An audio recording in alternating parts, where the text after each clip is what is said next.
Welcome. Sorry for the delay, technical things, but we have a very exciting show. Yeah, so you can. Yes, it's all Josh's fault. I know. It's never my fault. It's always someone else's. But we have a lot of things to talk about. But today, I would have done a show on this, but we already had a show. Lamar Jackson is making demands. I'm very excited. That's gonna be our main topic today, and then we're gonna, of course, take questions from the people in the chat. And then we're going to also talk about other things, like all the other news that happened. There were a few things. I did a video on Elijah Moore. That trade happened this week. There's a video on the YouTube channel that you can find. The Panthers signed DJ Chark, so a couple of other things. But not too much. How are you guys doing? I'm doing great. I don't know who you're asking specifically, but doing great today. Oh, yeah. My show is very disorganized. So, yeah, just talk as much as you want, preferably more. We always say it's better when the guests talk more and I talk less. The people have heard enough about me. But anyway, so Dave, you're here for the first time. And I would assume that, most of my audience does know who you are. But in case any of them don't, you want to tell them whatever you want to tell them. Whatever you want. I don't care. Whatever you want to tell them. Real simply, it's easy nowadays. I used to be doing a million different things with a bunch of different websites. These days, you can find me exclusively at Football Guys. So all of my written and video content's over there. And then you can find me on Twitter, just making a bunch of jokes and memes and rubbing people the wrong way at Dave Kluge. That's Kluge. And I hear... Tell me more about rubbing people the wrong way on Twitter. I don't know anything about that. I'm not familiar with that. No, I just it's a very delicate balance of trying to be funny while also trying to give good advice. So I pretty much just strayed away from trying to give good advice on Twitter because people are going to pick apart anything you say anyway. So pretty much everything that I do on Twitter has some layer of sarcasm or parody or satire in there. And Twitter is just my kind of fun release place. Yeah. I'm glad you have fun on Twitter because I don't. But Twitter is a necessary evil for me and always has been. I do. Yeah. I try to be funny on there. I don't think I'm very funny. I don't think people find my Twitter very funny. Humor is extremely subjective. There's some people out there, clearly. I mean, you're growing quickly. There are people out there that like your content, Tyler, and some people aren't. Yeah, not because I'm funny. That's the nature of the business. Yeah. No, they don't come to me for the comedy on Twitter. I'm not very funny on Twitter. I can be more funny on here. But on Twitter, I'm probably more serious than I should be. I use my block button. That's my favorite thing about Twitter. I set a new record, I think. I think I have the most people blocked of anyone I know. I have 0 people blocked, but I've got about 2,500 people muted. I found out that people don't get quite as mad at you when you mute them because they don't know. So it's a beautiful feature that I think people should use a little more frequently. I like just using the block button. into the void. And then they're like gone. And they can't at me. I think Matt Harmon gave me some of the best advice ever when I was very new in this space. He goes, people get so wrapped up in social media and it becomes the end all be all and it affects their mental health and all that. He's like, the best part about social media is when you put your phone down, those people don't exist. He's like, you could put your phone down, walk into another room, and they are no longer a part of your life. And I just try to embody that as much as I can. Yeah. You do a lot better at engaging with people who don't agree with you than I do. I really that's what my block button is for.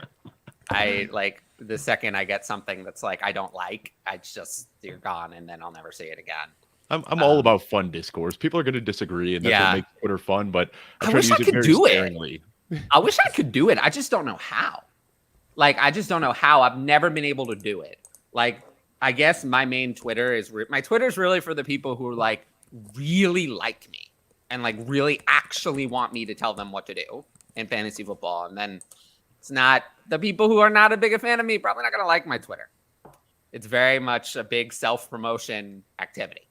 Well, I see you in season, man, answering every single stick question and trade question. I don't know how you keep up with that. I'd burn myself out trying to keep up with that. So I just kind of throw my stuff out there and deal with the consequences. Yeah, I mean, a lot of it, the reason I do that is because if you interact with people one-on-one, at the end of the day, it's all really just a funnel to get people, not really to watch this show. This show is actually a funnel too. but it's to get people to sign up for the Patreon.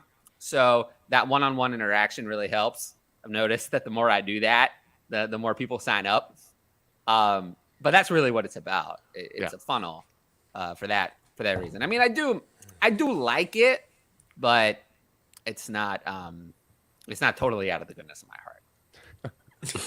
I think people know that I don't.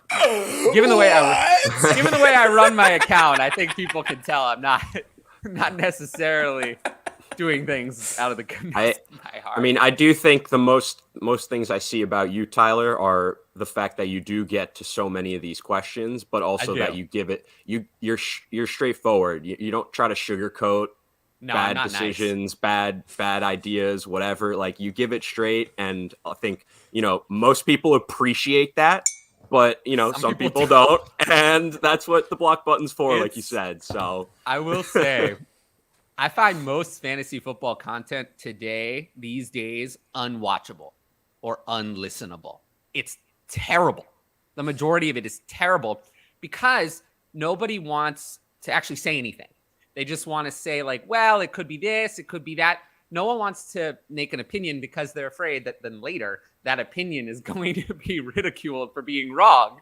Like, of course you're going to be wrong. You're right 65% of the time. You're like a god in the fantasy football space. That would be amazing. 65% of the time would be like a startling record. And then you're still wrong 35% of the time. So, like, they just don't want to make a take because then it's going to end up on being clipped or whatever.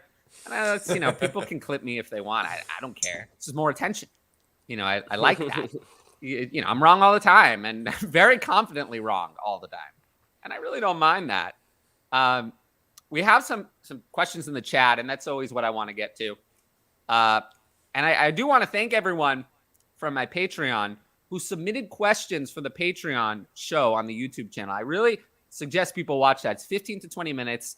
I promise there were no tangents, no bullshit, and no going off topic. I'm a lot better when I'm not live about no tangents. It was great. I actually answered all the questions.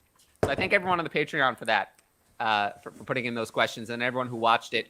That show's been like universally received. I will say there's a good prepare for the format of the channel to change and to have more of that and less of these types of shows. I'm definitely moving away from the long live stream. And in season, there will not be 2 of these. There's probably only going to be 1, potentially 0. Because people seem to like the short videos better. I actually stay on topic. The reason I have these is for the guests, honestly, because it's how I talk to so many great people. If I only did recorded shows offline, I'd never have any guests on the channel. I've noticed that was one of my biggest struggles when I first got into this industry, was trying to be concise, because it's so easy to just ramble, or you write an article and all of a sudden you write this great article that ends up being 3,500 words, and realistically you can trim it down to 1,500 and still get your point across. So I feel like that's really tough to do. Is the first time I tried doing a YouTube short, which needs to be under 60 seconds, I recorded 3.5 minutes, and I was like, well, I can't use that. Well, if you do it in the short, it'll cut you off at 60 seconds. So right. Yeah. And I was recording from my over. computer, but yeah, it's really tough to be concise, and there's an art to that. Yeah, I'm terrible at it, but when I'm solo and not live, I can do it better, because if I don't like it, I can just do another take. I've never had to. I've only ever done 1 take, but I can if I want to. 12-team Superflex, 102 and 108 for 104. Oh, we can. We're gonna shift you up. So there we go. We want to see your beautiful faces. It was better the other way. Well, I didn't say that. You did. Just let the record show. True. We would never want to block my face. No, there was demand on Twitter. Someone said, when am I starting my fantasy football OnlyFans? There was demand for it. They said they were interested. I told them, be very careful what you wish for. Be very careful what you wish for. It might happen. You might get it. 102 and 108 for 104 and 105, Superflex. So let's start with that one and then move on to the next one. What do we think about that? Because I have opinions looking at my rookie ranks. Who wants to start? I think, much of an opinion do you have on these top 3 quarterbacks? Because that makes a difference in this trade. That does make a huge difference. That's a great point. That's the difference, really. Do you want your choice? Well, then you want the 1 and 2. If you're cool with any of those 3 dropping to you, I'd stick with the 104, 105. And I think specifically if you're like short on quarterback, you're looking at 104, 105. Both of those can be they're going to be 2 quarterbacks if you need them. Well, so, I hope not, because that would mean you're taking Will Levis at 105. Well, yeah, I guess we don't want to do that. Not anymore. You know, there's a big problem. There's a big problem because he puts the mayonnaise in his coffee. You can't have that. Can we not? I'm drinking a fucking coffee right now. Me too. And coffee. I have my iced coffee with ice. Mayo. Like I'm Canadian. We put mayo on stuff a lot more than like. So you put mayo in your coffee there? No, absolutely not. That is. You were about to have a big problem if you put mayonnaise in your coffee. That's sacrilegious, man. No. Dave, do you drink coffee? Wipe my ass with the Bible. I do drink coffee, yeah. Do you put mayonnaise in it? Ever?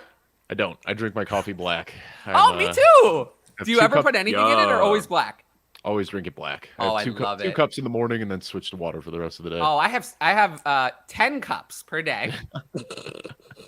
I used to, but now that I'm in my 30s, start having heart palpitations. Wait, you're in your 30s? Yeah. Wow. I turned 33 last week. Oh, Jesus Christ. Wow. Okay. Yeah, you gotta tell me how to look young because I feel like I'm getting old. Spend a lot of time outdoors, rock climbing, mountain climbing. That seems to do the trick. You have like a nice tan. Yeah, I spend a lot of time outside. And tell the people a little bit about that because I know that about you, but I don't know if the people know. Tell the people a little bit more about I see it on Twitter sometimes, your rock climbing and other things like hiking, whatever you want to say. Yeah. I was a city dweller my whole life. I was born and raised in Chicago. Lived there until I was 28 years old. And about 5 years ago, my girlfriend at the time, now wife, we just decided, kind of getting old of this. They're sick of this Chicago thing, just going out to bars and restaurants. And that's pretty much all we did in our free time. So I ended up moving out to Colorado, and it was just a complete change in everything for me. Now instead of bars and restaurants, now it's rock climbing and whitewater rafting. Our big thing right now that we're trying to do is climb the 58 tallest peaks in Colorado. There's 58 peaks that are over 14,000 feet tall. We are a little over halfway. 58, yeah. And we're a little over halfway through the list right now, and that's been a ton of fun. So back in 2020, this sounds great.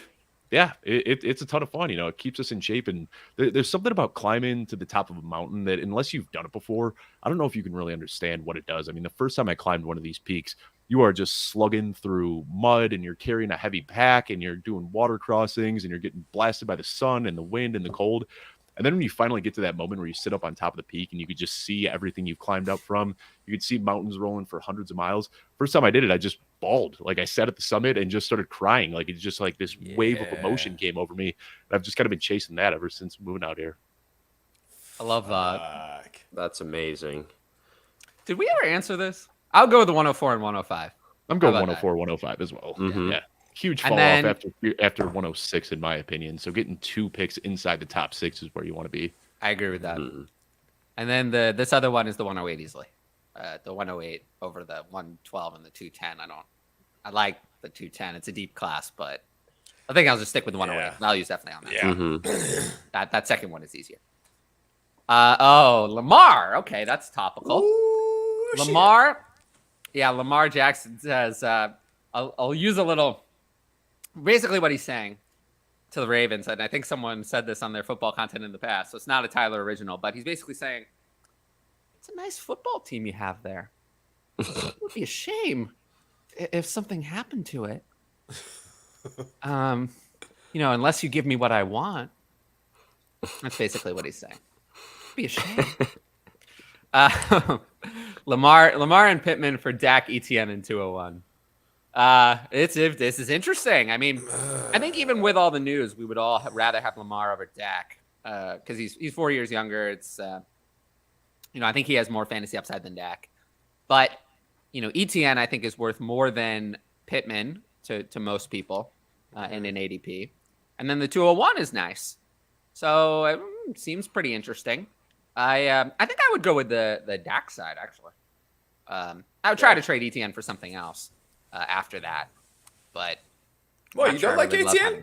I don't hate him, but having a running back in that range just doesn't tend to be for me. I tend to find that I can sell them for more than I want, for more than I want them.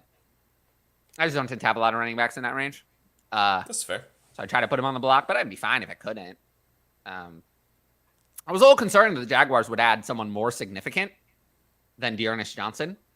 I thought they might be in on like Damian Harris specifically, or Madison if he had shaken loose, or a player like that caliber. But now I'm a little bit less concerned.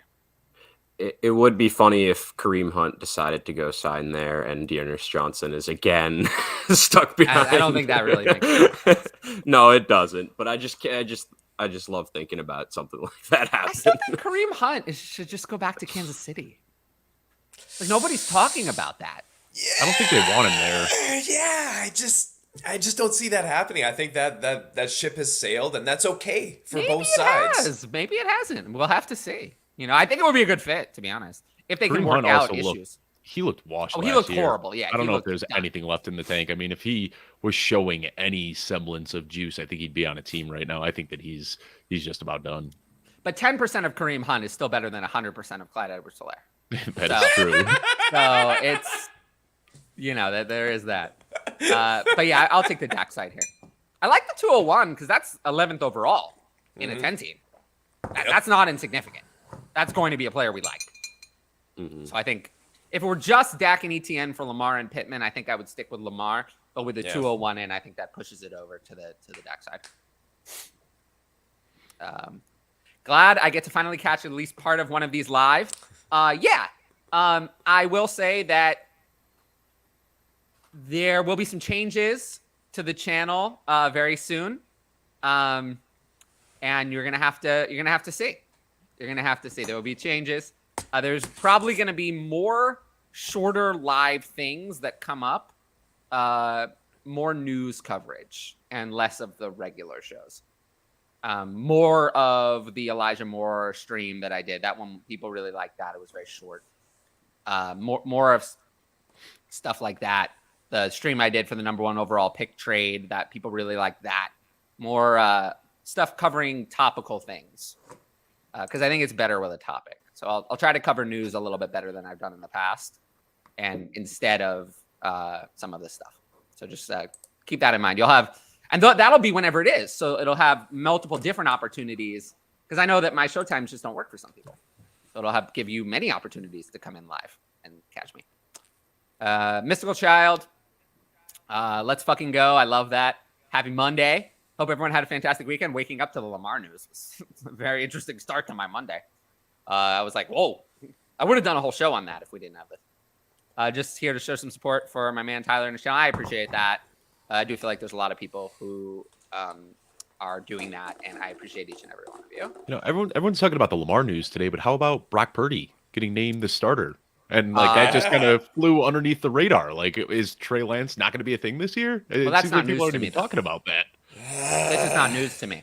Oh, I was on an island last year saying that Jimmy Garoppolo was coming back. Nobody wanted to believe it. I mean, this team has done everything they can to indicate that they don't think Trey Lance is the guy. But I've been saying this the whole time, and everyone's been saying that I'm crazy. I just keep watching his fantasy value just plummet with every fucking bit of news that comes out. It's like, what do you do with him now?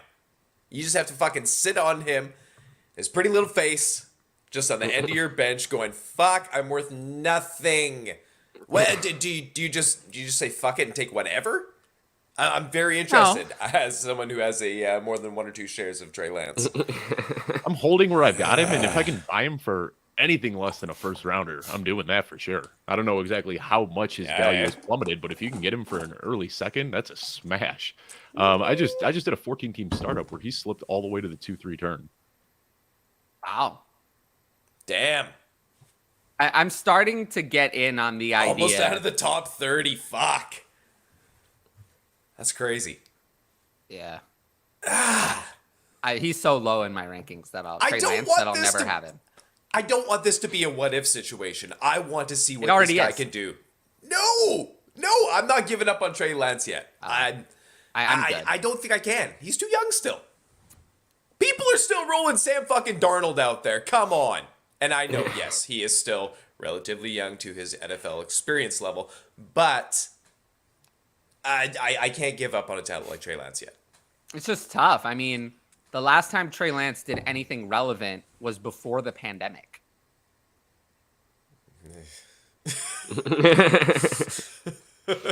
That long since he did anything we cared about. So it's tough. It's tough to say that player is going to turn around. The track record of players like that who have multiple years off of production for any reason, benched, don't play well, injury, the reason doesn't matter. Who? Sorry, I had Deshaun Watson? something in my throat. Well, that's why it might be a reason why I'm not so in on Deshaun Watson. But that's not even the same length of time. Deshaun Watson played a whole season in 2020 where he was good. So that was even more. This is a whole other year, and there was no play in 2022, really, that Deshaun Watson, even though he played badly, at least he played. This is an unprecedented length of time to really do nothing. And the track record of players like that succeeding doesn't exist, essentially. It's, Geno Smith now, essentially. Oh, Geno. It's like the one quarterback I can think of who was in the wilderness for that long and then comes back and does something good. It's a rare. rarity. It was very rare. So I'll just let someone else draft him. There are other players who have his upside. He's not unique. I mean, Lamar Jackson exists. Okay, so him. At what point? Justin Fields exists. Trey Lance is not a unicorn. No. At what point does Trey Lance become a value that you would consider drafting him? Probably what Dave said. I mean, the early second. I'm not going to draft him. I have him so far down. Hypothetically speaking. In a Superflex startup. Yeah, let's say standard 12 team. I have him 59th among players without even rookies included. So very low. I mean, you're probably putting 3 rookies ahead of him, right? Stroud and Young are easily ahead of him, and then I think you could make a case for Anthony Richardson. They're not make a case. Very similar. Yeah, no, it's not make a case. It's Anthony Richardson is 2 greater signs. I'd rather the one I haven't seen fail yet. Yeah. Easily. Who's going to have similar draft capital. And who isn't stuck in this bad situation and hasn't dealt with injuries. Yeah. You think he's going top 3? Yes. I think he's going to go. And similar would be top 5. So how far down the list are we going with you, Tyler? Are you taking Daniel Jones ahead of him? Yes. Tua? Oh, easily. Yes. Of course. Why wouldn't I take Tua? He played very well this year. I mean, when he was on the field, he, for a lot of metrics, was one of the best quarterbacks in the league, actually, on the field. And they picked up his 5th-year option. He's actually, he had good draft capital, and he's overall been pretty good. Not, I don't think Tua is ever going to be a superstar, but he's been pretty good. As long as he's in that system, he's going to keep putting up QB1 numbers. And they picked up the 5th-year option, so they're committed to him for a 2nd year. I mean, they haven't even committed to Trey Lance for this year. We've already now committed to 2 years of Tua. So to me, that's not even close.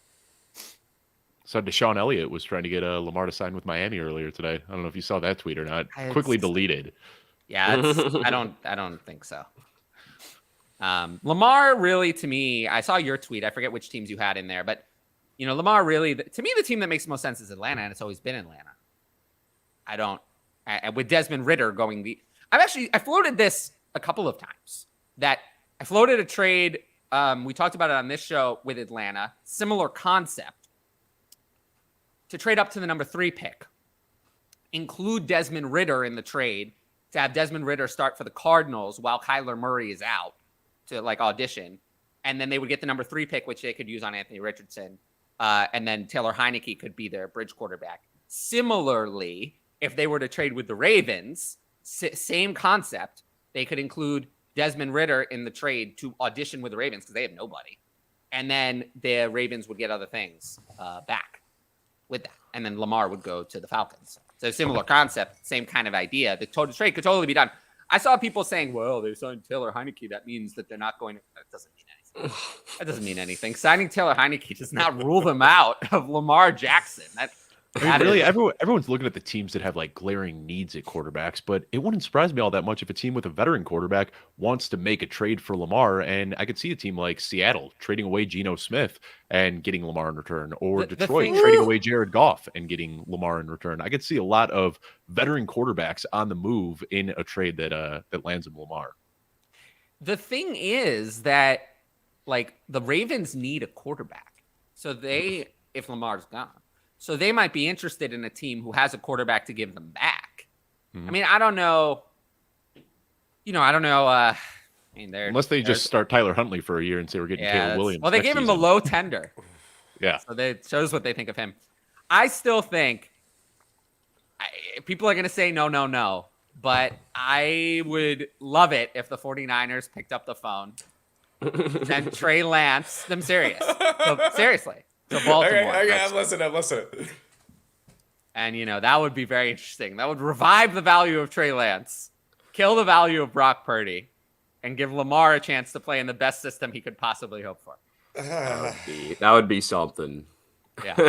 Lamar is easily the QB1 in that situation. He's getting drafted as the number one QB in 2023 gold. if he goes to San Lamar in the Francisco. San Francisco offense would be gold. Yeah, he'd go back to rushing for 1,000 yards. Like, fuck off. As a fantasy fan, I am screaming inside for this to happen. As a Cowboys fan, I am fucking putting my head through a wall that this never happens. It That would be doesn't even bad. Get a sniff of happening. It would be Oh bad my for God. CMC, though.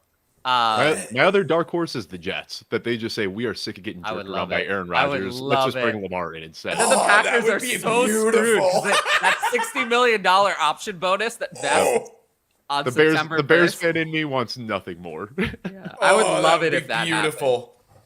That would be so amazing. I would literally, but no, I think the Falcons are the most likely. What about Indy? I haven't heard that name come up here yet today. Maybe. I will always think the NFC is more likely, given that the Ravens are in the AFC if it's trade and not an offer sheet. So, Falcons are top of my list for sure. They're the team in the AFC that makes sense. And the Commanders, I would say too, but the problem is the whole ownership situation may prevent that from happening. We talked about this. Traded Pitts 102 and 302 for AJ Brown 108 and 208. What? Pitts to the Pitt side easily, right? Am I missing something here? I have to excuse myself from any Pitts related questions, as we know which way I'm going to fly on that. Even if this isn't Superflex, it's still the Pitt side. Yeah, like you. Value's on that side anyway. Yeah. What's the tier in the PPR? Like, is this I don't know. tight end premium? Doesn't say. Maybe like half for running back, one for receiver, 1.5 for. Oh, here. It's Superflex, and Muth is on the AJB side. But if it's Superflex, then I want the 102 and the quarterback. For sure. Yeah, I'm taking the Pitt And side then it's pretty not easily. even close. Yeah. I'll take the 102 side easily then. McLaurin and an early first or Garrett Wilson. Oh, how early? Oh, man. Yeah. Brutal. Because if we're talking like projected top 3, It's a super flex pick, so those quarterbacks are going to be worth more than Garrett Wilson, probably. But man, How I often don't do know those if I can do projected it. first though end up like 5th, 6th, 7th? Then all of a Yeah. sudden, you traded away a stud in Garrett Wilson, and you're not getting something like that in return. It's I don't know. I'd need a little bit more than a projected early first to move off of Wilson. Agreed. yeah, I just can't. I get it, but I can't. Yeah, that's too much. What if? Because even McLaurin, he's 27 years old now, and we're looking at his best possible season ever with Jacoby Brissett before he falls down the backside of the age curve. I mean, it's Oh not no, looking McLaurin is someone He's I'm a just throw-in. running with. Yeah. Yeah, I have no interest in McLaurin. Feel bad for him because he just kind of missed his chance, like dynasty wise. But I wish he were younger. You see it happen to so many guys, though. There was, Allen Robinson before Terry Yeah. McLaurin, and then Terry McLaurin, and now as much as I love the Bears, we're kind of seeing the same thing with DJ Moore. That the best part of his career is going to be spent playing with not the best passers. Yeah, that's true. We talked about this. I believe him. Gives them cover too. But I think that they've kind of committed themselves now, though. Like if Brock Purdy is healthy, then they are going to have to start him. That's the thing that is like the slight concern, though, is like the reports I've seen is that the best case scenario is he's fully ready to go week 1, like fully cleared right then. And it's like, does that mean he's like actually barely, like he's not going to be ready until like, because I mean, you're finally giving Trey Lance a whole off season. I don't know. Like I believe him, but he's also injured, and we don't really know like the exact timetable. Yes, they can hope for best case scenario. He's ready for week 1 and he's our guy. But if that's our best case scenario, like there's a chance he's still not going to be ready week 1, and he might not have gotten, the same reps, the same work in the offseason, obviously. So it's still tricky. It's still, I agree with the take where if you can send any second, like go try to get Trey Lance, because I'm still skeptical that, this is going to all play out exactly how they want. And he's healthy a little bit early, and he comes back and he's their week 1 starter. Like, yeah. Well, is it not still the best case scenario for the 49ers if Trey Lance has to start a game in the beginning? They showcase him. I don't even know who their first week opponent is. But if he goes out there, lights it up, another quarterback goes down early, they have a trade candidate right there. And Purdy comes back, gives him the time to acclimate without having to rush him in and fuck up something else from trying to do it. So here's what John Lynch said about Trey Lance. We like Trey on our team right now. Oh, Jesus. Oh, God. He'd listen to anything, but we like him on our team. That's bad. That's bad. That's very bad. When we hear right now, that's always bad. That means that they're not going to be there. It doesn't inspire confidence. No, it doesn't. It really doesn't. That tells you that this is not a quarterback battle. This is Brock Purdy going to be ready in time? If Brock Purdy's ready in time, there's no competition. Brock Purdy's the starter. Brock Purdy's their guy. If he's ready. If he's not, then it'll be Trey Lance, but they don't want it to be Trey Lance. They want it to be Brock Purdy, like I've been saying the whole time. I mean, John Lynch said that Purdy was the leader of the clubhouse and said that he would be taking the first snap if healthy. Yeah. I don't know how much clearer it can get. Yeah. It's not, it can't be, but I've been telling people it's this way for the last 2 months. With that being said, yeah, Trey Lance is on the team right now, so he's bad. It wouldn't surprise me if Trey Lance were traded away. It really wouldn't, because these types of situations are bad. And, they signed Sam Darnold, which I think is interesting. Because Sam Darnold has nothing in common with Trey Lance. But if you squint, Sam Darnold and Brock Purdy have some things in common, except that Sam Darnold is bad. But they run you could run the same offense with those two. The same Jimmy Garoppolo offense. That one. Whereas the Trey Lance offense is totally different. So, something tells me Trey Lance is not going to be there. Who doesn't love attention? Some people don't like attention. Some people don't like it. Where? Question for you, while we are loosely on the topic. Who do you think would get traded first here? Trey Lance or Zach Wilson? Who cares about that? I don't know if anyone's trading for Zach Wilson. If the Jets sent out an email to every NFL owner saying Zach Wilson's on the block, that's going straight into junk. Is anyone in the XFL interested? So I just tweeted about this the other day, but I'm in a startup right now, the same one where Trey Lance went at the 2-3 turn. Yeah. Where did he slide to? I got to scroll way down here. Zach Wilson went 17-12. He was drafted outside of the top 50 quarterbacks. I drafted Gardner Minshew while he was still on the board. Rightfully so. I think it's Oh man, that's fantastic. Jesus. Man, that roller coaster didn't even get to the first peak. Hilarious. Yeah, well, man. T. Higgins or DK?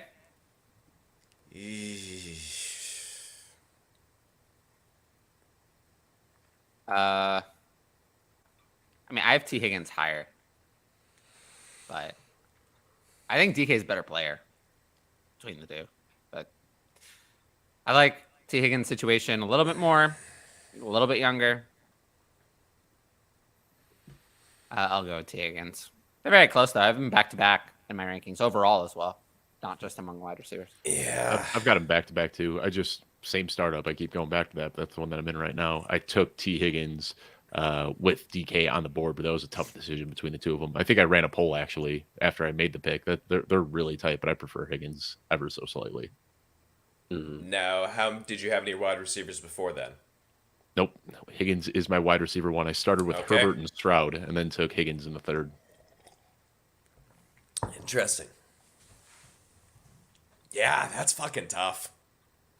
But yeah, you got to go more with quarterback certainty, I guess. Yeah, I think the only reason to knock Higgins is the health. I mean, I don't like to, label anybody as injury prone, but Higgins has really, really struggled to stay on the field as long as he's been in the NFL.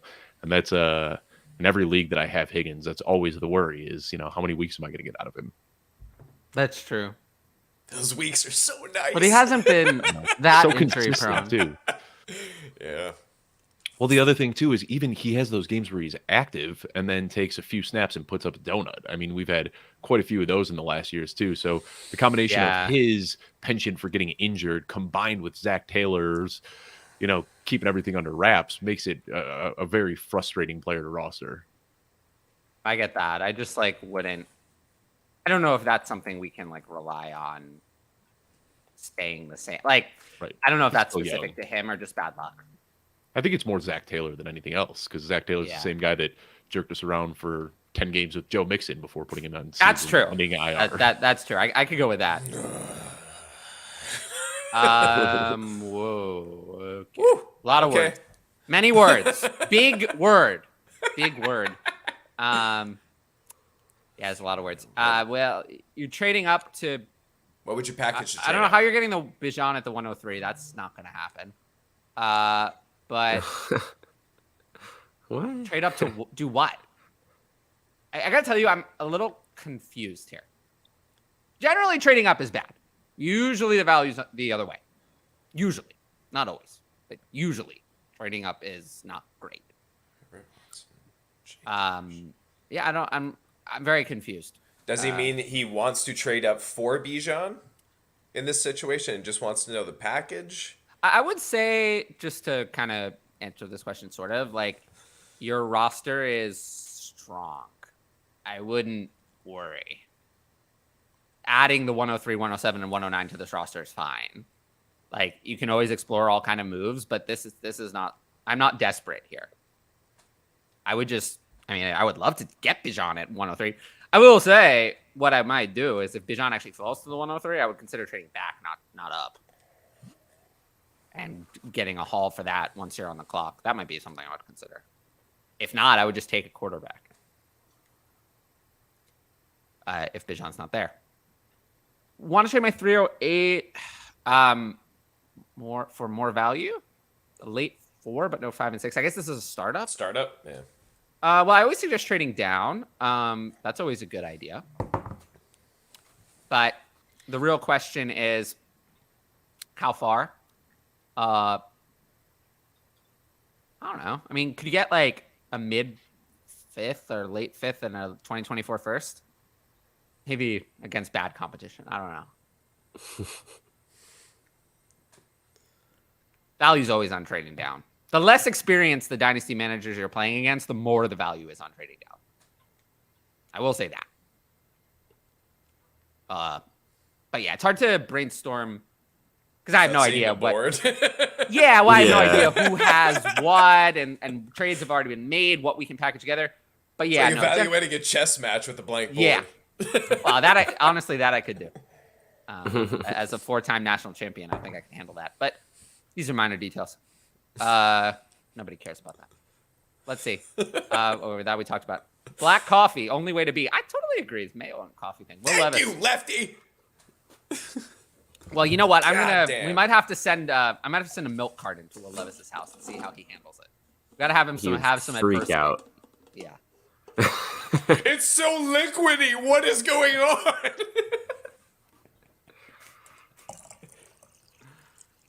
105 in Ayuk or 24 first. This is an interesting one.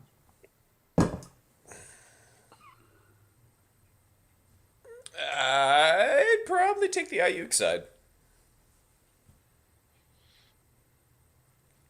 I think what I'm that's going where with, I'd lean to. Yeah. I feel Because like who you aiming for at 105? well, JSN? I feel like if I were in this league, if one of the if Stroud, Young, or Richardson is there at 105, I'd probably rather have them. But if they're not, then I wouldn't. So maybe wait till you're on the clock. I don't know. I don't tend to make a lot of. It's rare that you'll see me trade away a rookie pick like the 105 until I'm on the clock. Yeah. Very You never rare know for me who's to going to do fall. that. Yeah. Very, very rare for me to do that because I'm also confident in my ability to trade during the draft. Yeah. I don't have that many leagues, so I have time to micromanage each one. Thanks for all the input. Yeah, I appreciate that. That's what we talked about. All right. Need running back bad, deep at wide receiver. Would you trade Hollywood Brown from Miles Sanders and 203 in one QB? Well, You don't have any needs in March. that's true. Yeah. Yeah. What is deep at wide receiver? Yeah, that's selling too low on Brown, in my opinion. But I also think that the consensus is just way too low on Brown in general. I agree with Yeah. that. I have Brown way higher than consensus. I mean, what is all the talk surrounding Arizona right now? Is D-Hop leaving town? The price is getting cheaper and cheaper, which is making the likelihood higher. And who's left? Our boy Marquise Hollywood Brown. I fucking love Hollywood, man. Yeah. I mean, the thing with Hollywood, too, everybody always knocked him for playing in Baltimore, which featured their tight ends and running backs. We finally see a 5-game stretch where Hollywood Brown is on a team that is a high-volume pass offense that features wide receivers. What does Hollywood do? He's wide receiver 5 over that stretch. He's dominant. Like, he's getting a ton of targets. He's scoring touchdowns, putting up yards, and then he got hurt. And, like, I feel like that little preview is what we should be expecting going forward, is that Hollywood Brown, when Kyler Murray's healthy, is just going to be a locked and loaded wide receiver. Wide receiver Fuck 1. yeah. Fuck yeah. I'll take Brown. I don't really like Miles Sanders at all. But I never have. Miles Sanders is what he is, but we've seen with the commitment to him that he's going to have a role in an offense that has shown that, well, the running back is a position that could be quite lucrative. I like him as a value, but in this trade, I'm taking Hollywood. Favorite startup strategies? First time doing Superflex, 10-team league, and drafting from the 10 spot. Well, I would say that I like drafting good players. I don't like drafting bad ones.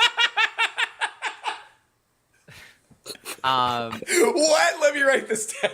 Yeah. I would also say that I like trading where I get more value and not making trades where I get less. So far, I'm doing well, right? I don't know, man. That's such an open-ended question. Like, what kind of person are you? This is almost like a personality test. Are you more risk adverse, or are you just playing and taking like a best player available? There's, and especially as only a 10-team league, it's a bit more beefy rosters. You're looking at more of an all-star roster. The smaller the group of owners is, so it's like, myself personally. I try different strategies every year. Last year, I tried a couple startups where I did like 0 QB builds, and I did. Yeah, that I would not recommend that one. It's insane. It's insane. Like you got to pick and choose your battles. But like my first quarterback, I took in the 11th round. My second quarterback, I took in the 17th round. And I built up a fucking juicy roster of mostly, wide receivers, decent running backs. I think Brees was one of my guys because rookies were included in the startup. And I ended up with Jared Goff and Geno Smith. So, I mean, it's not like it's going to work out well many or a lot of times with that, but it's just finding out who you are as a player, as a drafter. Strategy's my game. That's why I love trying all different strategies. 0 QB, 0, all the zeros, all the different things that exist in the ether out there. But it really comes down to what's your style? Are you going to be like just sitting there like a hawk looking at the people who are making kind of foolish decisions and going, okay, that person right there, he or she is who I'm going to be preying upon because I see them making foolish decisions. And are you going to watch it like a hawk like that? Or you're just the casual person that just sits back and goes, okay, perfect. A value fell to me. Woohoo! Yeah! Smash! It really comes down to that for me. Anyways, that's my perspective on this.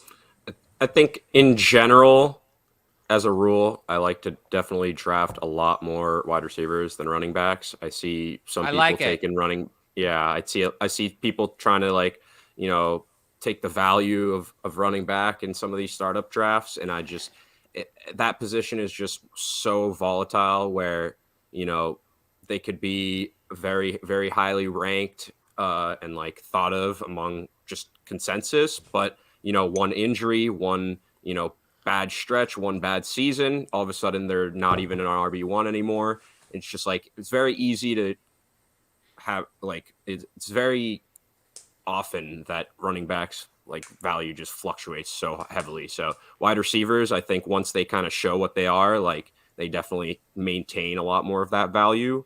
And I mean, you definitely get more years out of them as a position as well. I think that's obviously one of the biggest factors is, wide receiver, you can be 30 years old and still be very at the top, but running backs, you're not ever really seeing that after the rookie contract. It's basically over. So, yeah, I mean, this is entirely anecdotal, but there was one time that I said I want to take a robust running back approach in a dynasty startup.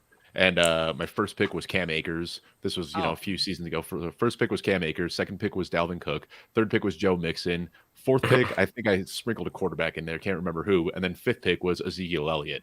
So now fast forward 2 years and this team is just in shambles. It's not even eligible exactly. at this point. And it was a fun thought experiment, and it's anecdotal, but those were all, some of the most touted running backs 2 off seasons ago, and almost all of them are basically worthless right now. So this is me, Gladiator.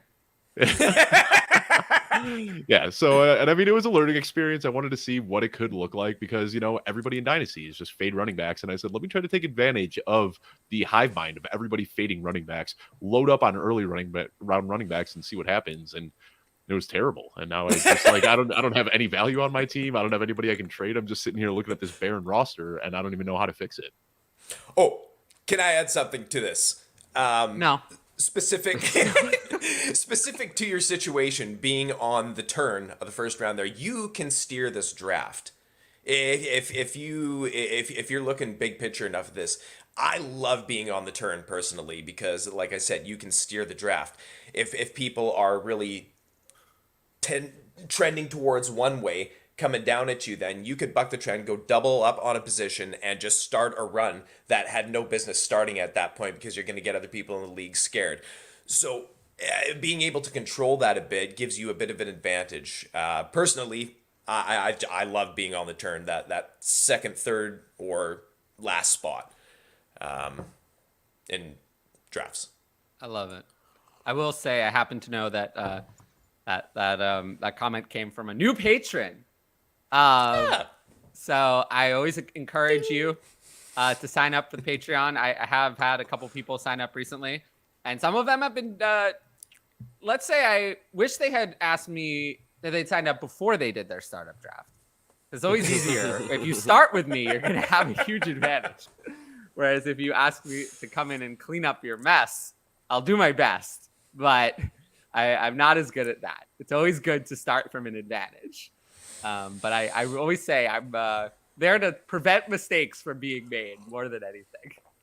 I do try to walk you through strategy and what I'm thinking, but the main thing I can do is stop horrific mistakes from happening.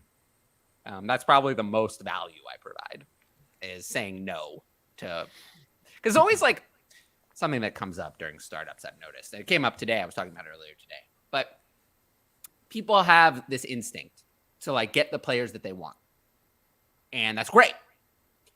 You want that, but sometimes they overpay. And I always say it's great to have the players you want. It's fun to have those players, but winning is more fun. Winning is more fun. You want to win. Why can't I know it be both? Overpaying feels good in the moment, but we know that that's not really the way you want it. You don't have to. There are opportunities for you to get players that you want. There's many players that you want, not just one. There's a lot of different options. So I always say there's a way to build a team that you're happy with. And I know it may not include Kyle Pitts, but there are. Damn it, I can't cover my ears while I got headphones on. It may not include Kyle Pitts, but there are ways to build your team without overpaying to build a really solid roster. So that's always what I recommend, because at the end of the day, I think for most people, winning, not necessarily winning money, because I don't know, I feel like most people play fantasy football more for winning than winning money. I think winning is really why most people play. It is for me. I certainly don't play fantasy football for the money. Playing it. Content maybe, but when I'm actually playing in leagues, I care much more about winning. I don't try harder on a $10 league versus a $200 one. I want to win. I like beating my opponents. Yes. So See, I have mine in Sleeper. I have them listed by buy-in. So the ones that really? I'm paying $500 I just like to buy winning. in, that's sitting at the top. Those free charity leagues are down at the very bottom. I probably don't even check. you do have to understand, people, and I think I've said this on here before, like there are people who are willing to let me play fantasy football with their money. Yeah. So I'm very rare that I don't play high buy-in fantasy football on my own. It's just not my thing. I don't have time for that. I would get obsessed with it. I don't want to do that. It's always fun. It always makes for a really fun Christmas because you get those fantasy football payouts like a few days before Christmas, and then you can just make it rain on everybody and get everyone awesome You know gifts. what my I love Christmas it. is? At the end of championship week, hearing from all my patrons that they won a league and them thanking me for it and being happy. That's my Christmas. There you go. And like I don't have to worry. I didn't lose money from buy-ins. I can't. There's no like downside. The worst case is it didn't go well, and they don't come back, which sucks. But it's not like I'm out like hundreds of thousands of dollars of my money on buy-ins. I just don't like. I don't even like free fantasy football. I mean, I just like winning. That's how I got started. I didn't get started playing for money. Got started playing with friends and like in public leagues, and those were all free. T. Higgins, Christian Watson, and the 111. Higgins. I think it's Higgins. Yeah, I think so. Give me It's not Higgs. crazy. Yeah, that's a tough one. In a super flex, it's not unreasonable. I mean, this is if it said Christian Watson in the 108 or 109, I'd probably go with that side. 111 though, I don't think I'm gonna have a player I love at 111. I think it's just gonna be a player I like, and that's a little bit not enough for me. think that Like even though I 108, hate Will 109, Levis, if this said Christian Watson and Will Levis, with the value of a quarterback, I'd probably lean to that side. But Will Levis is not going to be there at the 111. And if it's like Christian Watson and Devon A-Chain or Zay Flowers, it's just not enough for me to move off T. Higgins. Not confident enough in those players. It's kind of where I'm at. Also, I think Christian Watson's going to lose some value because I think the Packers, now that they trade Aaron Rodgers, are going to bring in a wide receiver in the first round. Wouldn't that be ironic? No, I'm actually serious. What a kick in the balls. I think they're going to draft a wide receiver at 15. I think there's a good chance that Jordan Addison or Quentin Johnston could be a Packer. More likely Quentin Johnston at this point. Jordan Addison's falling. What pick did they have? 15. Early 20? Oh, 15. Fuck. Yeah. All right. I mean, QJ was like a top 10 pick at the start of the process. Now, he's not anymore. I like him. I didn't say I disliked him. I'm just saying like I would have, if you'd asked me 2 months ago, I would have said, well, he's not going to be there for the Packers at 15.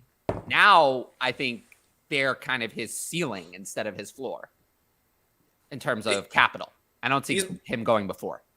He's my wide receiver too, but there is a gap. I have him at 3. I prefer Addison. Yeah. But they're my 2 and 3. But yeah, I just think that the buzz on QJ going like top 10 is kind of cooled. But I wouldn't hate the landing spot. Wouldn't hate the landing spot. It's kind of the options in that range of where I think he could go. It might be the one with a good path to playing time early. Mm-hmm. I mean, he'd at least be the wide receiver. He'd be the second option on that team immediately. And he'd be competing, I guess, for the top option. Whereas if he went to somewhere like Seattle, he would be third to start at very least. And have like no path to 1. If the Packers end up doing that and they have Watson and QJ, Love is a guy that I'm going to want on a lot of teams. Oh, I think it's a good. That's why I'm suggesting both of them, it would make Love's job very easy. I think it's a good move. Mm-hmm. Not to mention Aaron Jones too. I mean, you just got some yak monsters over there. Yeah, I do think Aaron Jones is someone I would probably avoid, but I'm just saying more building a case for Jordan Love. It's really easy to see his potential if they end up adding QJ. Yeah. Love is such a black box for me. I've talked about him a lot. Like, I think it's the kind of thing where we just don't know. We're not going to know. And we have to accept that the range of outcomes for Jordan Love is top end to me is like a second round startup value, and bottom end is out of the NFL by the end of this, moving out of a job by the end of this year. That's the range of outcomes. It's that wide. Mm-hmm. So you just have to accept that. It's just how you value that. How do you value that? What is that worth to you? I mean, it is just uncanny, and I'm sure it's been talked about ad nauseum at this point, but just his path in the NFL compared to Aaron Rodgers' path in the NFL, sliding a bit in the draft. Yeah, like, absolutely. It is crazy to see. And, I've been a Bears fan my entire life, but when I started watching football, Brett Favre was already playing at an MVP level and taking his team to Super Bowl. So my entire life, I've just been watching, as a Bears fan, watching my division rival with Hall of Fame quarterback play. And if they stumble into it again with Jordan Love, I don't know. You're going to have to pull me out of the bar by my feet. Yeah. That would. But you have Justin Fields now. Yeah. Yeah, there's still some question marks there. And the thing, that was not an endorsement. That was not an endorsement. It wasn't. I look at every season very objectively. And last year, I was touting Justin Fields very aggressively, and it ended up being a great decision, whether you got him for cheap in Dynasty or whether you got him in the 10th, 12th round of your redraft leagues. He was a great value last year. But now I think people are just over their skis. I've seen him going as high as 104, 105 in Dynasty startups. He's getting drafted in the third round. I saw him. He's going ahead of Joe Burrow. I mean, it's what? Crazy to me. Ahead of Burrow, ahead of Herbert. People have lost their mind. And I love Justin Fields, and I get the reason for, but yeah, I mean, you miss on that early pick. I was just looking at the numbers recently. You can't really compare Justin Fields rushing to anybody besides Lamar Jackson. Nobody else has ever had 1,500 yards in their first 2 seasons, but there have been 8 quarterbacks who have had 1,000+ yards rushing in their first 2 seasons, and every single one of them saw their rushing output drop severely heading into year 3. So I don't think that we're going to be looking at Justin Fields as just a perennial 1,000-yard rusher. If we want him to elevate himself into that elite tier, he needs to do what Josh Allen did, and he needs to do what Jalen Hurts did, and he needs to start winning as a passer. And I think that people have just accepted that that's going to happen, and that's not a guarantee. The difference is that Justin Fields' college profile says he should be a good passer, whereas Josh Allen, no. Lamar Jackson, no. Those didn't say that at all. Jalen Hurts, middle of the road. Was middle of the road. He had some success in college as a passer, not as much as Justin Fields, but actually more than those other two. Listen, I am rooting for Justin Fields. I see that he has the potential to be great, but the fact that he's already like it's not being assumed that he could break out. People are already saying that he will break out, and his ADP dictates that. And that's what scares me. But I also am lucky enough that I was able to get all my Justin Fields shares over the last 2 years for much cheaper. I'm just not paying up right now for what he's going for. Yeah, I have him 9th overall in QB7. to put into perspective how cheap he was last offseason, I flipped Mac Jones in the 110 for Justin Fields last year. Wow. I mean, people forget that, like, going into last year, people have already written Justin Fields off as dead. Then he has this QB1 season, and now he goes from being, a third-round startup pick to a top 5-round startup pick. I think people just have gotten too excited. Yeah, to me, there are 8 super premium assets in Superflex, and he's the top of the next group. Exactly. The 8 are Mahomes. I mean, Mahomes and Allen are like a super, super premium. But, other than that, I mean, you have Hurts, Burrow, Herbert, Justin Jefferson, Jamar Chase, and Trevor Lawrence. Exactly, and then yeah. Justin Fields is at 9 is the start of the next group because everyone in there has concerns. I mean, Lamar, serious concerns. I mean, he could sit out the whole year. I mean, they're big problems. I mean, Kyler Murray, who knows when he's going to come back. Deshaun Watson, I mean, he was terrible this year and didn't play in 2021. And there's a lot of risk. Dak Prescott is safe, but is turning 30 and is kind of the high end upside has not been there the last couple of years. There's been some inconsistency. And then wide receivers, I mean, CeeDee Lamb, Jalen Waddle, AJ Brown are nice, but they're not Jamar Chase or Justin Jefferson. It's hard versus quarterbacks. You can find a lot of receivers. Quarterbacks are hard to find. One other guy I'd squeeze in there. I've got Lamar Jackson ahead of Justin Fields still. Yeah, well, I mentioned him first. But I missed my problem with Lamar Jackson is if Lamar Jackson had this situation resolved, I would have him ahead of Justin Fields. But the situation is not resolved. So the problem is that it's not resolved. So if it continues to not be resolved, then his value is going to continue to dip. And I don't want to hang on to him. My very superficial take on Lamar Jackson is that worst case scenario is he stays in Baltimore. Almost anywhere he goes besides Baltimore is going to be an upgrade for him. So I think we've kind of like seen his fantasy floor in Baltimore where they really only have one weapon in Mark Andrews. Bateman hasn't been healthy. Marquise Brown wasn't utilized. They lean on the run a ton. Almost any realistic scenario where he ends up on a different team is going to be a boom for his dynasty value. I agree with that. But that still has to happen. Right. And I mean, we could be looking at nothing in 2023. I have some concerns that this is going to turn very ugly very fast. Mm-hmm. So I don't want that for now. If all, okay. Is Purdy going to be a real starting QB? Has that ever happened before? I mean, not Brady. Mr. Irrelevant, but Brady. Yeah, I was going to say, he got passed. I thought over this was just times. a Brady joke. That's what I read it as.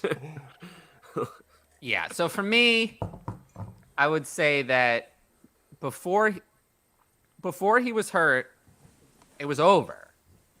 Now, I almost think it would have been better for Trey Lance if Brock Purdy had been healthy. Because if Brock Purdy were healthy, then you could say Brock Purdy's the starter, there's no doubt, and they would trade Trey Lance away. I'm actually more worried now that we're going to get to a situation where Trey Lance is stuck there. But it doesn't matter. I think that Brock Purdy is their starter. But I haven't given up on Trey Lance because I think another team will be interested. We haven't seen him be bad yet.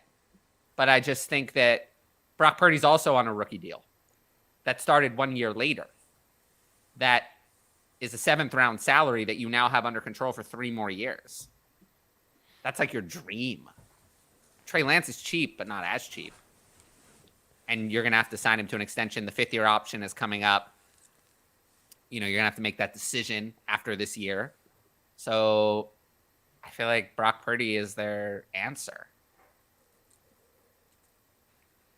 Yeah. I think there's also a lot of smoke screens at this time in the offseason. I mean, we talked about it earlier, and I think that what you can't ignore what John Lynch said. If you just completely brush it off and say, well, I think Trey Lance is better and that's all that matters, you're doing yourself a disservice because there are people out there saying that this is a non-story. I don't think it's a non-story, but I also don't think that it's written in stone. There's a lot that they could be trying to boost Trey Lance's motivation. They could be trying to raise the perceived value of Brock Purdy, and maybe they're trying to trade him. There's a lot of smoke screens this time of year. So I think that it absolutely, bumps Brock Purdy up the rankings and moves Trey Lance down just a touch, but I think it's too early to say it's black and white that Purdy is going to be the starter for San Fran long term. A lot can still change between now and week 1. We'll see. Lamar Jackson could still be their starting quarterback. Exactly, yeah. No. Who are your favorite rookie tight ends? Does any of them have the Kelsey or Andrews type of ceiling or best chance to get there? Well, I will say there's hoping for another Travis Kelsey is probably not going to happen. So good luck with that. As for Mark Andrews, yes, I think both Michael Mayer and Dalton Kincaid have the ceiling to potentially be that. So yes. Are they going to hit it? I don't know, but they have a ceiling to it. They're better. Both of them are better prospects than Mark Andrews was. Mm-hmm. Both of them. So Travis Kelsey, I mean, Travis Kelsey was not a special prospect either. So I would say that they have the ceiling to hit Mark Andrews. Saying anyone is going to be Travis Kelsey is unlikely because he's the best fantasy tight end of all time. So that's may never happen again, especially since we're moving away from the tight end position in football. I would bet on against anyone being that. But Mark Andrews, yeah, Meyer and Kincaid both have that ceiling. I think they're both going to go in the first round. Kincaid? Both of them. Oh, yeah, I've seen the some real mocks life. there. Yeah. The real life NFL draft. I think people are going to be frustrated with Meyer. It'll be similar to what we saw early career TJ Hawkinson, where he's going to be blocking a lot more than running routes because sometimes, being a good blocker is a detriment to fantasy production. And we see that with George Kittle. George Kittle was a top 3 tight end. And then all of a sudden it's like, oh, just kidding. He's an offensive tackle today and you're not getting any fantasy points. Well, and we're going to see some games with Meyer where he does that. This mock draft here says that Michael Mayer is going to go to the Cowboys. Yeah, no. No? No. What do you mean no? No. There's no use for it. And if they're going to use a first round... If they're going to use a first-round pick on a tight end, give me Kincaid. I don't need a guy that can block. I need a guy who can get up the field. I want him to get up the field and catch. If Mike McCarthy's going to go with this West Coast offense that he's going to try to put in, we need speed and we need vertical stuff. Give me Kincaid over Meyer in that situation. I feel like people would like the Dallas landing spot, to be honest. But honestly, we can get by without it. If they're going to make it a huge part of the offensive package going forward, fine. But they have shown already that they are perfectly happy with Ferguson Hendershot. I think we'll see on April 27th that they're not. Day 2? I don't mind it at all. There's no need to spend a day one pick on tight end. I think that the favorite for Dallas's first pick is to be a tight end. Strike me down, mark it down on your fucking calendars, folks. Smokey said it today. They are not going tight end round 1. I am predicting that they will. That's actually that's my expectation. I expect them to. I think the first choice would be to take Bijan Robinson, but he's not going to be there. That's Kevin Coleman mocked him there today. Kevin Coleman mocked the Cowboys in his mock draft from this morning. That's he can mock that all he likes, but Bijan Robinson will not be there. My pants can only get so tight. Please stop saying Bijan Robinson to the Dallas Cowboys because goddamn. Bijan Robinson is not going to be there at 26. That's not going to happen. I think that the latest he could go is like kind of like 21 for the Chargers. I think he's gonna be gone by then too. I think that we're in a world where he could go 8 to Atlanta or 10 to Philly. I'm seeing the 8 to Atlanta chatter, and while he would be such a great fucking fit there, I just Arthur Smith's got his new Derrick Henry. Yeah, I mean it makes so much sense. Well, I mean, speaking of Derrick Henry, if Derrick Henry were to magically be on another team, 11 to Tennessee is open. And there's been a lot of Derrick Henry's on the last year of his contract. I don't think they're going to be re-signing him. Don't let him languish in Tennessee. Give him an offense, please. It's not going to matter. He's going to go anywhere and succeed. But I know, but still, I want to see him fucking go beyond exceeding, man. I want to see this guy live up to the one place I don't want him to go is New England. I want him to go there. I have heard that too. They got Ramondo. I've heard that. I've heard that from time to time, but Bijan Robinson is not going to be available at 26 for Dallas, so they can dream that all they like, but he won't be there. CD wasn't supposed to be there at 17 either. I'm just saying. Yeah, I'm more confident in this one. I think it's more likely Bijan goes top 10 than after 20. Yeah, I mean, I don't. I'm not hate saying it. you specific, Tyler, but we always talk about like how confident we are that like players aren't going to slide, and every single year come draft day, we have egg on our face about that. I mean, Justin Fields was a top 5 pick, and he ended up sliding to 11 for Chicago to move up and get him. And I'm with you. Like, there are a lot of teams early on that would make sense for Bijan, but it's also, we see running backs slide all the time. I mean, nobody expected Travis Etienne to go in the first round a couple of years ago. There are always weird, confusing things that happen on That one draft didn't night. surprise me that much, actually. Surprised a lot of people. JT, Yeah. second Yeah. player drafted by his team. In The second round. only thing is I'm noticing that Bijan Robinson in mock drafts is going earlier and earlier, not later and later. He's trending up, yeah, for sure. Trending up. Yeah. So, and How usually... can he not? How can he not? Have you I seen this don't- fucking kid? He is so I'm just beyond saying that amazing. Like, you know, fuck. I'm pretty confident. We'll I mean, have one to of my see. spiciest takes out there is I don't think that we should be drafting Bijan ahead of Stroud and Young in Superflex leagues. I mean, I think that people have just gotten so excited about Bijan that everybody is kind of in this group think together that he has to be the unanimous 101. I mean, Stroud and Young still have very high ceilings, and given what a elite quarterback can do for a dynasty roster, you could be looking at 8 to 10 years of production as opposed to 3 to 5 out of Bijan and getting even more points out of the quarterback position. I don't know. It's kind of a half-baked theory. I was just kind of thinking through it this morning, but I've got the 101 and I'm trying to trade back to 102 or 103 in a lot of the leagues. I You're don't not- hate that. You're not incorrect but, on it, though. Because but Bijan is worth more. He's worth yeah, but significantly like, more. what is the most common reason that you have the 101? Your team sucks and you need a quarterback. Yes! Yeah. Yes! But you still have to take the best player. But if you're Do able you, to though? trade 101, Well, if you can trade it back, you then have no. other startable assets. But in if the you process. can't, then you should. The difference, I think, that people who say that, I think what they're missing is, to me, Bijan is a sure thing, and Stroud and Young are not. This is not Andrew Luck or anywhere near it. These are players who could miss. They are not perfect. So that's the difference. That's why I have Bijan 101. Is because, to me, anyone can get hurt. Any running back, any wide receiver, but running back mostly. Any running back can get hurt, but he is a sure thing. I don't really see a way he can bust. Whereas Young and Stroud, they both have significant flaws. Yeah, I mean, we're 2 More years away flaws from than a watching number the one 2 and overall 3 pick. quarterback usually would, I would Yeah. even say. I mean, we've seen nothing from Wilson or Trey Lance, who went 2 and 3 just Yeah. 2 years ago. So I mean, we always talk about insulated value at the quarterback position, but we've just seen in the last 2 years how non-insulated that value can be.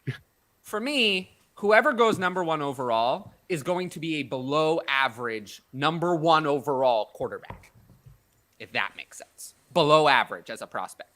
So worst case scenario, probably Baker Mayfield is what you're looking at. A handful of Yeah, years that's as a the starter. downside. Yeah, That's the downside. I don't think Zach Wilson is in their range, but yes, Baker Mayfield I would say is a good example of the downside. yeah. Somebody that you're starting as your QB2 for 3 or 4 years and feel Right, terrible if that's about what you it pick. until- yeah. In the top Over three of a Bijan. superflex, it's a disaster. Right, and meanwhile, passing Yeah, on Baker Mayfield's a McCaffrey. good example of the downside.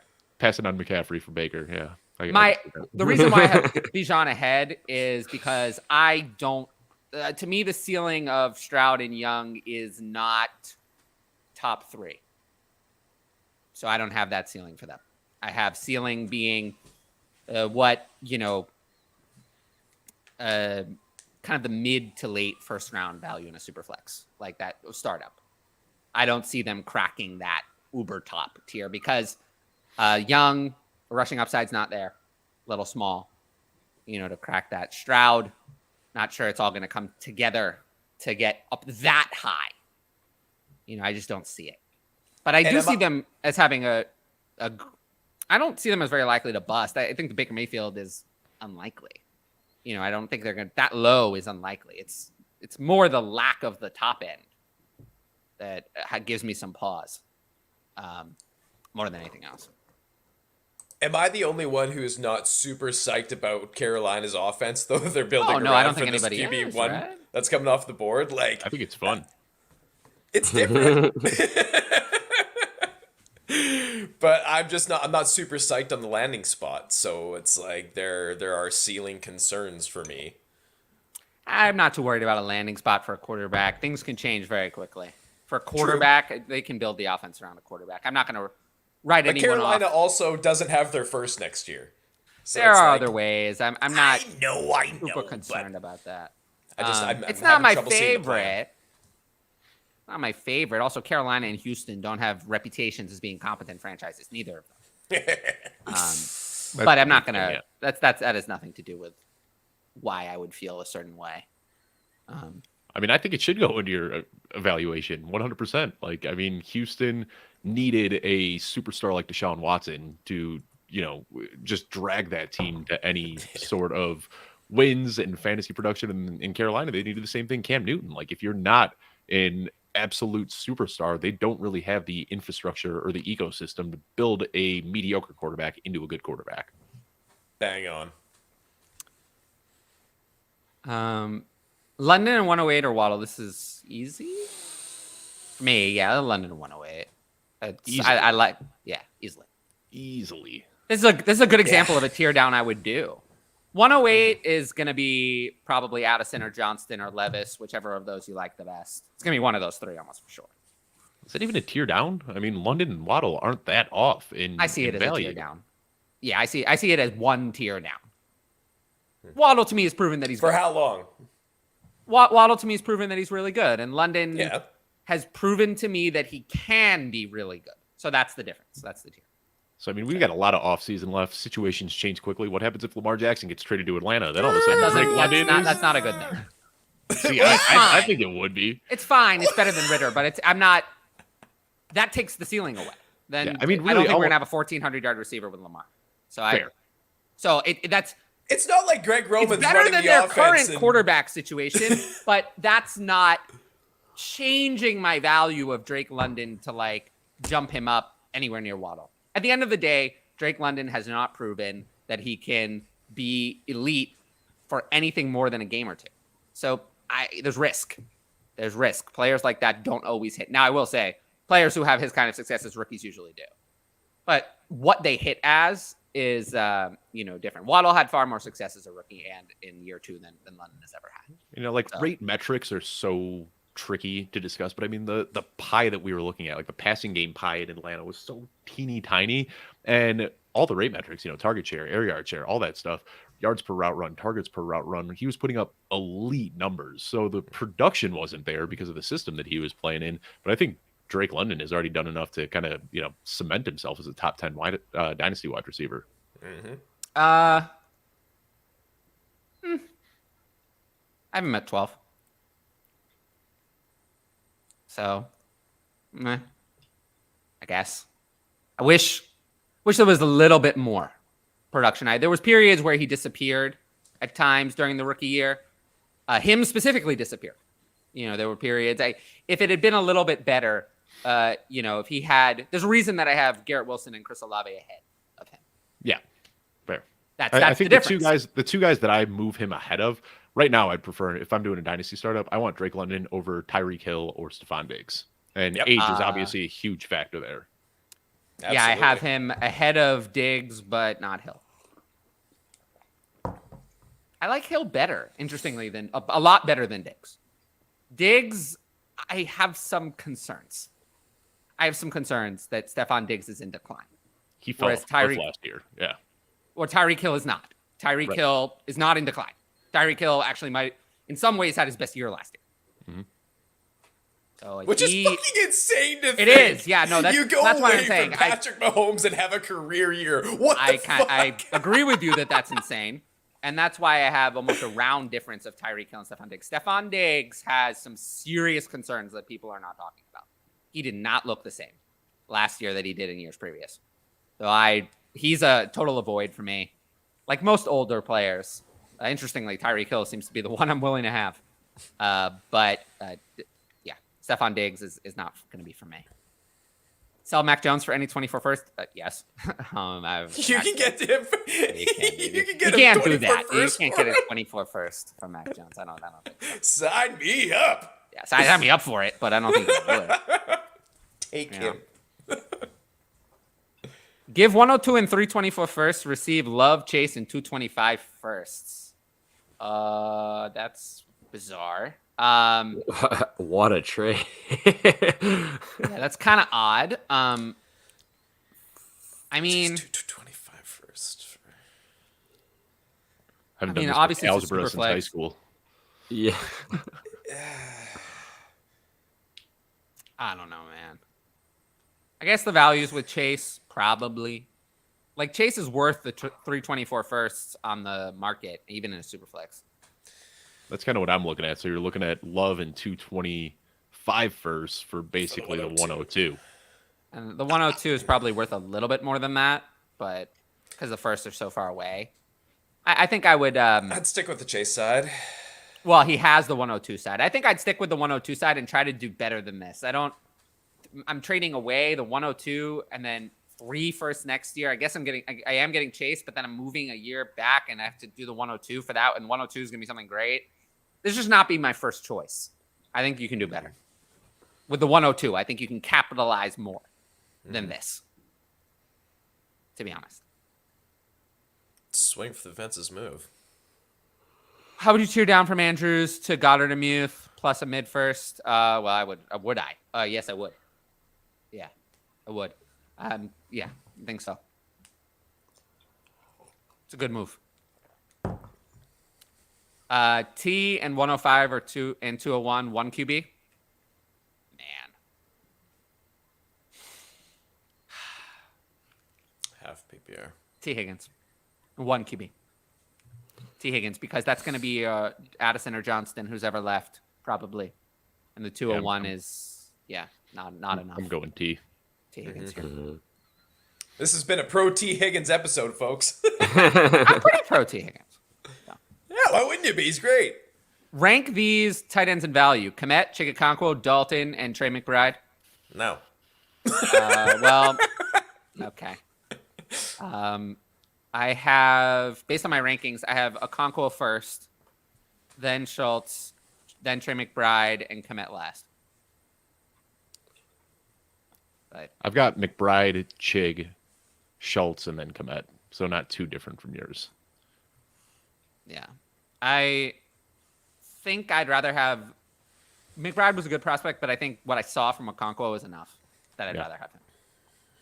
Dalton Schultz is, I don't want him, but I don't hate the spot, honestly. My completely biased take is that I spent years pumping up Jonnu Smith for him to become nothing, and I'm still scarred, and that's why I don't want Chig, and I can't put him as high as I want Oh, to. yeah, no. Scars from Jonnu are still fresh. Cole Kmet, I just think is not it. I think we've had enough of him. I think I've seen enough.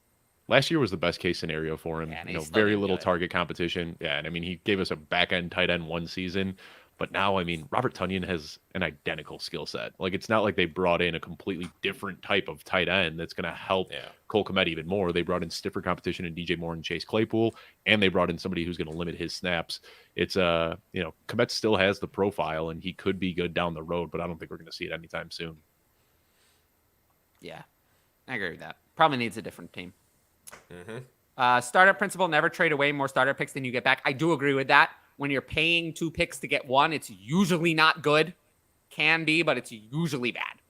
Don't usually want to do that. There's my Patreon link again. Do I think Sean Payton will figure out how to use Albert O enough to make him fantasy relevant by week 10? No. No, Albert O is finished. No. I'm good. No Albert O for me. How could he be finished if he never got started? That's a good point. Yeah. That is a good dig. I love that. Yes. That I love. Wow. Wow, I hope he's not listening. Sorry, Alberto. I gotta Not look up and I say sorry to that motherfucker. I gotta say though, I understand the hype. I went to Broncos camp last offseason, and you know, I was right on the sidelines while he was working out. That dude is a freak of nature. His size and the way he moves, I completely understand the hype. But yeah, the fact that he actually was like making people's top 10 rankings last offseason was a little bit crazy. Yeah. Yeesh. He was not in mine. 105 and Chris Olave. I'll take Olave. Because 105, I mean, well, it's tough. Because like, Superflex, I'd rather have those JSN. quarterbacks. Yeah, it's Probably rather have JSN those or quarterbacks over Olave. Olave. I I'll think I take prefer Olave. JSN. pre-landing spot. Yeah, I don't know. I don't know Olave what showed he landing could do spot it with JSN nothing could last go year. to that would change my mind. You're Over getting either the, JSN, Levis, or Gibbs with that 105. I want. The thing is, though, for me, there's only 4 players in this class I feel like I can want over Olave. Mm-hmm. And it's the 3 other quarterbacks and Bijan. I think Olave had the draft capital and was good enough as a rookie that there is no way that those other players can pass him. It doesn't matter where they go. He's too high in my rankings for a prospect like JSN, who's very good, but is not Jamar Chase as a prospect. No. So that's the kind of level of a prospect I would need to pass someone who did as well as he did as a rookie, has the draft capital, had the target share, and everything. You have to be that good. We've seen it. Yeah. And he has the draft capital. If we've seen it with the draft capital, I'm always more likely to buy it especially when we saw it with a bad quarterback. And now the quarterback got better. Derek Carr is not special. Still better. He's something. They paid him.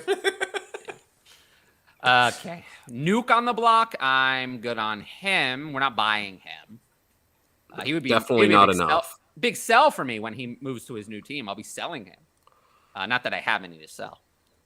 He offered me Nuke and 110 for Higgins. No. We talked about other things for Higgins that were worth more than that. So Higgins. There's been so much Higgins trade talk. It's weird because nothing's happened with it. Yeah, that is odd. Like there was no recent news, right? That we've all missed. Like nope. Nothing. Nope. He's still definitely not getting traded as of now. Like yeah. No, I'm with that. But yeah, I think there's just a casual perception that he's a wide receiver too because he's on a team with Jamar Chase. I mean, he's a wide receiver 1 on almost any team in the league. He just happens to be playing on a team with Jamar Chase, and that kind of skews the perception of him. I mean, he's a guy that if you're playing in a league with, I hate to use the term casual, but like people that are super plugged in know that T. Higgins is a superstar. People that just kind of casually watch football and play Dynasty are like, oh, I got to get this guy off my team. Yeah. The opinion of your average Dynasty manager about T. Higgins is not positive. I have to convince people, like patrons, to take it. CD is 1 year and 1 month older than Chase. Is Chase being the wide receiver 2 behind Jefferson a locked, shut case close? Yes. Yes, it is. It's not even. Yeah. I would say that, like, CeeDee Lamb at 3, who I have at 3, is closer to my wide receiver 10 than he is to my wide receiver 2. I think there's much more of a case of Chase being 1 and Jefferson being 2 than CD being 2 and Chase being 3. If that I agree makes with sense, that. Yeah, right? I agree with that. I have Chase and Jefferson back to back, and I don't have Lamb back. Like I have a bunch of quarterbacks in between Chase, Jefferson, and Lamb. So I agree with that. Hey, Tyler, I have to hop off. I've got a call that I'm already 1 minute late for. All right. I appreciate the time. Thanks for coming on. Thank you so much. Yeah, thanks for having me on. You should come back anytime you want. Cool. All right. Well, we'll be in touch. Appreciate it. Nice meeting you guys. Take it easy. Nice meeting you. Pleasure. Bye. Have a good one.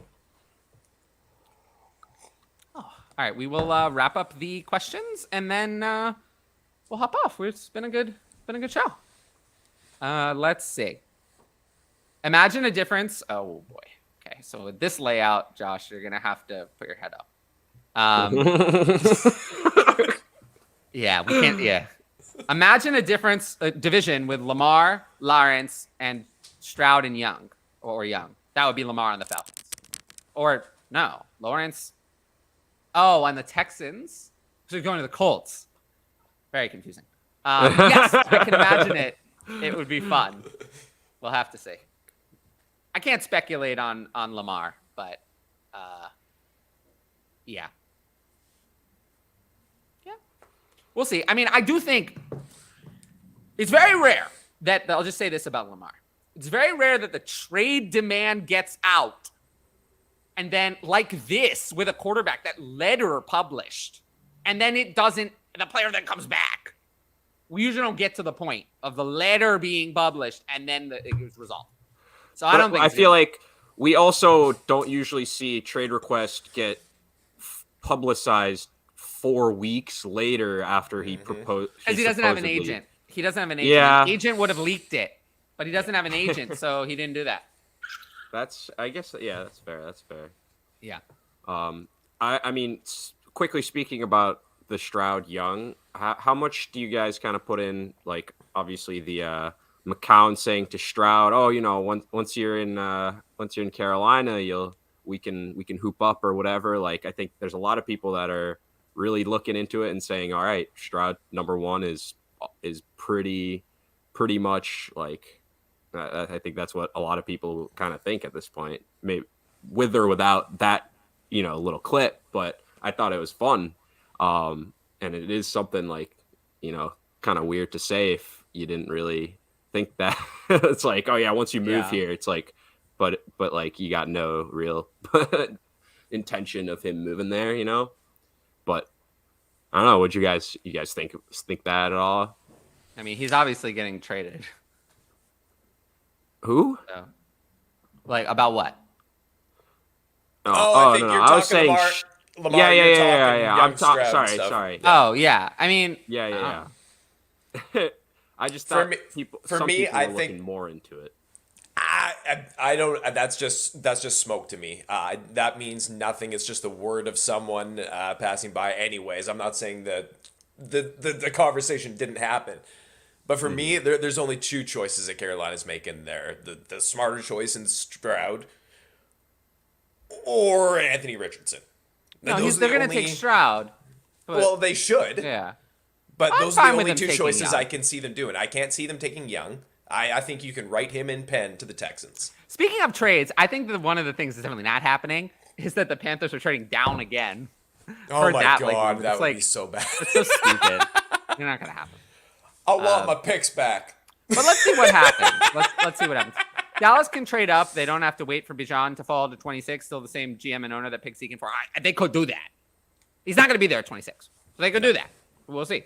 It's possible, but I don't know. I can't speculate about that. But he's not going to be there at 26. So mocking him to Dallas at 26 is not going to happen. Let's see. Give Russell, Olave, and Walker, Elijah Moore. Give Lamar, Judy, 24 first, and Baker. Let's see. Well, I mean, Lamar. Yeah, I mean, Walker's worth a lot. I love the pieces, man, that yeah, you're giving I think away. I'd lean toward Lamar because I get Lamar, which is the best player in the deal. I mean, Lamar versus like Russ and Walker is probably about right to go to such a younger quarterback. Maybe it's a little bit over. You get Olave. It's close. No, really, I lean toward Lamar. He's giving Olave, man. I'm leaning toward Lamar. I think now you can get more. I think now you can ask for more than this. I think you can get more back. Like, I like the idea to go get Lamar in the 24 first. I think you can get more. Yeah. Like, I think you can at least delete, at the very least, you can delete Elijah Moore from your side now. Yeah. The very least, you can delete him. Although he is someone I want to get rid of. I think the better idea would be, instead of deleting Elijah Moore, maybe you could add a 24-second to the Lamar side, at least. Because you should be able to. Look, people are going to be more down on Lamar. There's more risk. I think you could get more than this. But I don't hate it. Because at the end of the day, you're getting the premium quarterback, and you're getting a 24 first on that side. So it's not bad. No, it's not bad. But I think I would prefer the Russ side. Yeah. If I liked Elijah Moore, I think I'd like the Russ side more. But I really That's fair. We talked about this. Yeah, no, I think Waddle's worth more than London, but not the 108 more. No. Would you agree that Houston and Carolina have shown competence? No. I'll say no. Don't need to read further. I'll say no and leave it at that. No. Houston, definitely not. Carolina, we'll see. Referring to that question, though, I think I do like the staff that Carolina is building there. I just don't see the direction with the player moves that they've done. I mean, it is what it is. Well, you don't like Adam Thielen and DJ Chark? No. And Hayden Hurst and Miles Sanders? It's just like they went to free agency for everything. I mean, of the deals they signed, fine for them. But of the deals they signed, DJ Chark was fine, was good value. The other ones, I love Chark. Too much. The other ones were overpays, especially Thielen. That's Thielen where I agree with the Houston. Houston is a little bit more showing the competence where they're giving all these guys 1 year auditions essentially, And if, okay, like you do well, we can keep you around for a little bit. But if you suck, then no skin off our teeth, just, you're out of here after this year, done. Like, whereas, the Panthers, they, I guess, maybe believe in some of these guys more than the Texans believe in their guys. But at the same time, they're giving them, 3-year, 4-year, whatever. And it's like, that could come back to bite you in the ass, especially when you kind of you might need that money to really help your rookie quarterback, your young quarterback in year 2, year 3. So yeah, I don't know. I don't know about both of them showing complete competence, but I do think the Panthers I do think that the Texans have been more like just smart and financially responsible, I guess. I think I like what Carolina's been doing with their coaching staff more, but the Texans have been not as fiscally irresponsible. Exactly. What does this even mean? What's he supposed to say? The backup quarterback we signed sucks. Nothing. We don't think he has any talent. What are you supposed to say? That he's bad? Why not? Yeah. Bullshit. Yeah. Mix in a sneaky value. No. Not in Dynasty. Not at all. I mean, I could see it for redraft. We get there and he's still a guy, and everyone's just still very off of him because of what was happening this offseason, where they know he's not going to be around. So, but like right now, it's obviously too early to say. But in Dynasty, definitely not. Like, how many more things could happen? Like, they're going to add someone else to that backfield. Have they yet? No. But it's going to happen. They're not just going to roll in as is. Yeah, what? I just think Mr. that Captain America, Chris Evans. they're gonna do mix and dirty. I think they're gonna see if they get someone in the draft, and if they do, then they're gonna cut him. Mm-hmm. It's dirty, but I could see it. That's life. That's business. It's a business, 101 and 104, 104, 107, 24 first. I love the 101, but this is asking. that's You're going on top of a quarterback with the 107 and a 24 first. It would be fair with one of those things, but not both. This is a ridiculous overpay. I'll take the package. This is ridiculous. So you would take 104 and either of them over 101? Oh, that would be fair. I think you can. Okay. All right, yeah. That would be fair, though. But this, I agree. I do agree. Is a ridiculous is a little overpay. too much to pass up if you're being offered that for, I look at Carolina's player moves as a great confidence booster. Yeah, I kind of agree with that. And then they're going to cut Mixon for day 2 RB. Did I say day 2? They have a pick at 28. Jahmyr Gibbs would look good in Bengals colors. Charbonnet. Charbonnet's not going to be picked that early. Charbonnet would be a good target at 60, but he's my RB2, man. Yeah, I just did an article on Charbonnet, and I don't see it. Not as RB2. I see him as RB3. Mm-hmm. But I think that he's a pretty clear RB3 for me in the NFL draft. Pretty far ahead of everyone else, but pretty far behind Gibbs. But Gibbs at 28 would be an interesting pick for them. I think it's the kind of thing where they could sign a veteran between now and then, someone like Zeke. I don't believe what Zach Taylor said. I think they could be interested. Someone like Zeke or Kareem Hunt or whatever, a veteran to hold the place. And then if they don't get what they want, they could keep Mixon. And then if they do get what they want, they could have that veteran and the rookie as their backfield, cut Mixon. But I don't know. I wouldn't necessarily be forced. I mean, if they sign Zeke and pick Charbonnet in the second round, they could still cut Mixon. They have the option. But yeah, they would need I really think they're finished with Joe Mixon. I don't think they like Joe Mixon. I don't think they're interested in continuing their relationship with Joe Mixon. So I think they're going to be ending that relationship as soon as they can. So we'll just have to see what their path is to doing that. But they have no interest in No, he's not getting another contract in fucking Cincinnati. No, he's not going to finish this contract. It's just a question of when he may get released. But they can save over $7 million by releasing him. It's not insignificant. So I would say look for them to potentially do that. I think they'd rather have Zeke for $3 million and not pay Mixon that $7. Yep. To be honest, I think they would prefer that. It's If money that's you an can use option. elsewhere. Yeah, if that's an option for them. So we'll see. But anyway, that brings us to the end of the show. You guys have anything you want to plug? Go ahead, brother. I mean, I'm finally actually, getting into the process of trying to launch my own podcast. Yeah. So, I got some of the things I need. I did my little trailer. Things should hopefully go live by the end of the week. With a little shorter episodes to begin. And hope to have, I know Smokey's definitely going to be on there at some point soon. Tyler, if you can make some time, definitely would love to have you on. I know we'll be working together regardless. So, Yes. Not the most pressing. I know you definitely, yeah. So no, it's exciting. Definitely been a long time coming. So look out for that. Definitely be tweeting about it, promoting it on there. But yeah. Yeah, and as for me, the best thing you can do to support me is to sign up for Patreon, which is right here. Patreon.com/fantasy advice. I still can't believe that I have that URL, but I do. And then other than that, you can catch all my stuff on Twitter at TylerFFCreator, all the YouTube stuff here. I'll be back tomorrow at 7:30 p.m. Eastern with a Dynasty Startup mock draft. So that'll be exciting. We'll get to do a mock. We haven't done a mock in a while. And then you can catch all my written work at DLF. And I did a couple of rookie profiles on Darnell Washington and Devon Achane. And the Darnell Washington one might be posted today.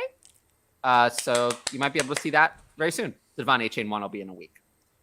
So check that out. And I also might do an article on Brock Purdy and Trey Lance. It's very topical. So, so keep your eyes on that for my work. But once again, appreciate everyone for watching or listening if you're on podcast. And I will see you all. Thank you. I just saluted if you're listening.